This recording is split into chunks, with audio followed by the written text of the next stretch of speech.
Welcome to Healthy Church Staff Podcast. Hi, everyone. My name is Todd Rhoades. I'm your host for today and also one of the co-founders over at chemistrystaffing.com. Today, we're wrapping up this series. It's been a 2-week series.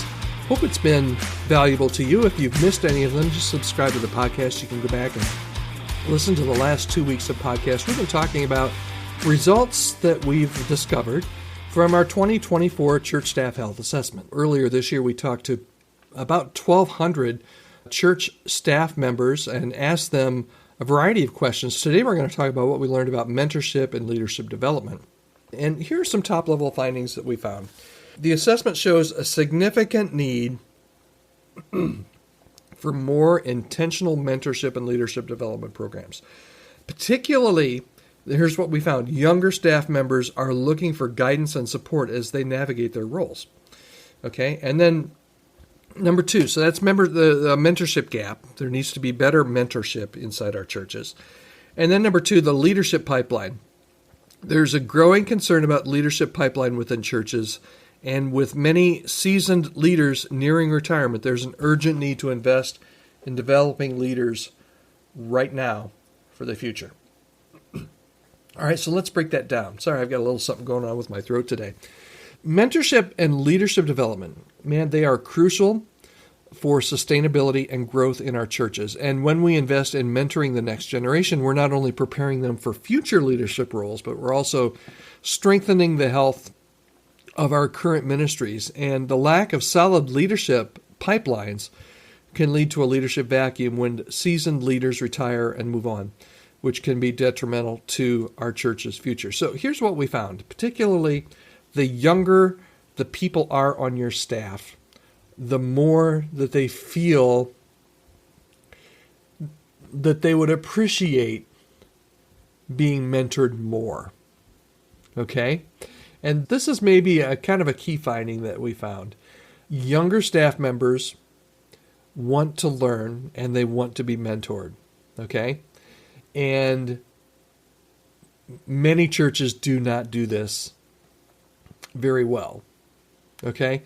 So how can we do better? Because honestly, your younger staff members, if they don't feel valued, if they don't have somebody that can show them the ropes and help them grow in their staff leadership ability, they will probably not be at your church long. They will go seek out that atmosphere where they can learn and grow.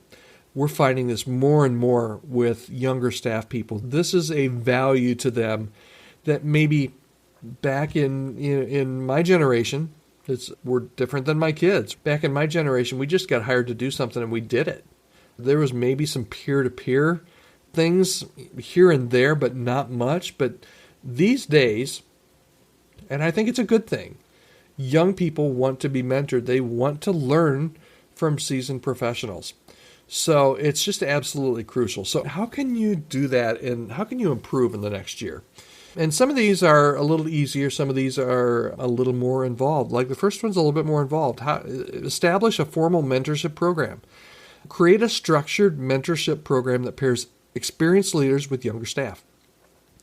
And that provides a platform for knowledge transfer and for skill development and for personal growth.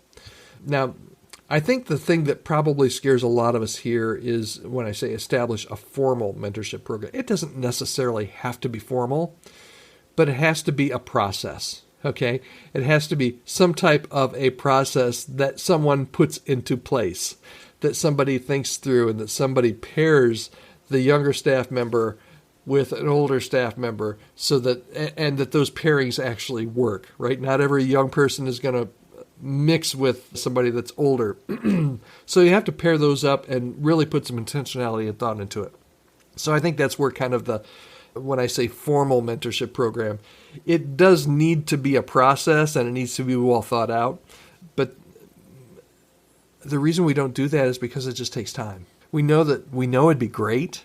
It's not that we don't want to build into our younger people. It's that how in the world do we do it? We don't have an existing program. You have to come up with something. Even if you start with one or two young people on your team and divvy them up with a couple of older, experienced, seasoned staff leaders, doesn't even have to be in the same department, that could make a world of difference in their lives. So that's the first thing. The second is just, can you create that culture of learning? It's not just spending time with older people, but it's also on your staff and mentoring. It's also being able to foster an environment where learning and growth are valued. I'm telling you, your younger staff members are longing for this. They want to be in an environment that fosters learning and growth. Most of them do. So encourage your staff, particularly your younger staff, to seek out some of those newer experience and ask the questions and develop their skills. And then lastly, encourage peer-to-peer mentorship. We already talked about maybe having a more formal and thought-out mentorship program, but encourage that peer-to-peer mentorship, just the one-offs among your staff. And this can help build relationships. It can enhance team collaboration, and it can provide a support level for network at all staffs and at all levels. Okay, so here's the bottom line. Investing in mentorship and leadership. Boy, I almost swore again.